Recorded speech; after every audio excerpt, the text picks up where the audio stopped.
আসলে বিষয়টা হলো এখানের খাবারের স্বাদটা খুবই ভিন্ন। আমি বহুত জায়গায় খেয়েছি, এই যে দই চিড়া অনেক জায়গায় খেয়েছি, কিন্তু এখানেরটা খুবই অর্গানিক, ন্যাচারাল এবং আমার কাছে ভালো লাগে। আমি প্রায় আসি এবং আমি মনে করি যে এই গরমে এই দইটা স্বাস্থ্যের জন্য খুবই ভালো। আমি নিজে খেয়েও যাই, আবার বাসার জন্য নিয়েও যাই।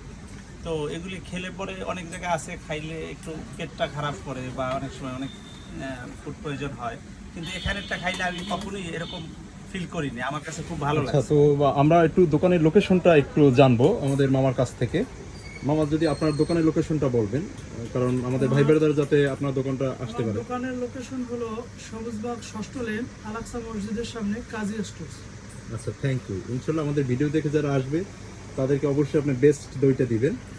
আর আপনি কি কোনো অর্ডার নেন দইয়ের? দেখা গেছে বিভিন্ন অনুষ্ঠানে দই লাগতে পারে, এরকম কি হ্যাঁ, অর্ডার বিশেষ অর্ডার? করে আমি অর্ডার নেই।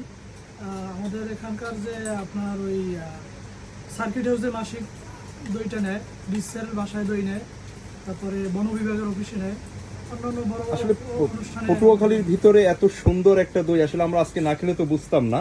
আমরা প্রথমে খেলাম এবং আলহামদুলিল্লাহ আমরা খুব ভালো পাওয়ার পর আমরা ভিডিওটা করলাম। তো আমাদের পটুয়াখালীর ভাই ব্রাদার সবাই একটু জানা দরকার যে এত সুন্দর একটা জিনিস আমাদের পটুয়াখালীতে আছে। এখানে আমরা আরো আমাদের দুইটা ভাই দেখতেছি। ভাই, আসলে আপনারা কি প্রতিনিয়ত এখানে আসেন? হ্যাঁ, এখানে সবসময় আসা হয় এবং আমি আজকে প্রথমেই আসলাম ভাইয়ের সাথে, কিন্তু প্রথমে ভাবিনি যে জিনিসটা এত ভালো হবে। আচ্ছা ভাইয়া, আপনার ঠিকানাটা একটু যদি বলেন। আমার ঠিকানাটা হচ্ছে হেতালিয়া বাদঘাট। আচ্ছা আচ্ছা, আপনি তো আমাদের পটুয়াখালীরই।